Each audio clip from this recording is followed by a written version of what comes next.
Second scheme में आता हूँ, research development and innovation scheme. हम सब ने देखा कि R&D में जो देश ज़्यादा इन्वेस्टमेंट करते हैं उनकी लॉन्ग टर्म प्रोडक्टिविटी ग्रोथ और टेक्नोलॉजी डेवलप करना और एक इंडस्ट्री में, समाज में, स्ट्रैटेजिक सेक्टर्स में सब जगह एक बड़ा बेनिफिट रहता है। अनुसंधान नेशनल रिसर्च फाउंडेशन ANRF कुछ समय पहले कैबिनेट में माननीय प्रधानमंत्री जी ने अप्रूव की थी।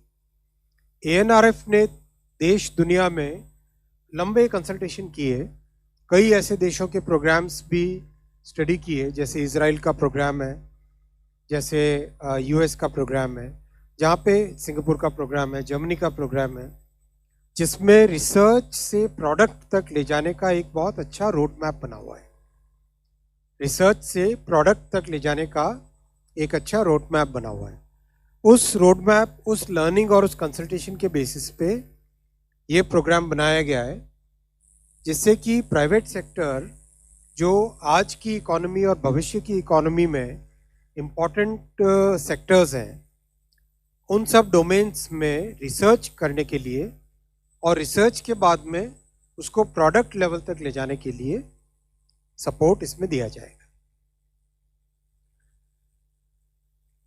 ये हमारे सनराइज और स्ट्रैटेजिक सेक्टर्स डिफाइन किए गए: energy security, energy transition, climate action, deep tech जिसमें robotics, space, quantum computing, AI और उसकी बहुत सारी एप्लीकेशंस, स्पेशली एग्रीकल्चर, हेल्थ और एजुकेशन में, biotech, bio manufacturing, synthetic bio, pharma, medical devices, फिर डिजिटल एग्रीकल्चर, डिजिटल इकोनॉमी के और भी बहुत सारे एस्पेक्ट्स, और जो स्ट्रैटेजिक रीजंस और इकोनॉमिक सिक्योरिटी के लिए, आत्मनिर्भर बनने के लिए जो टेक्नोलॉजीज चाहिए, वो सारे सेक्टर्स को इसमें इंक्लूड किया गया है। इसका स्ट्रक्चर इस तरह से होगा: गवर्नमेंट ऑफ इंडिया ने ANRF को फंड्स दिए, 1 लाख करोड़ रुपीस के फंड्स दिए। ये एक 50 ईयर इंटरेस्ट फ्री लोन है। ANRF का जो स्पेशल पर्पस फंड बनेगा, वो सेकेंड लेवल फंड मैनेजर्स को कंसेशनल रेट पे फंडिंग करेंगे।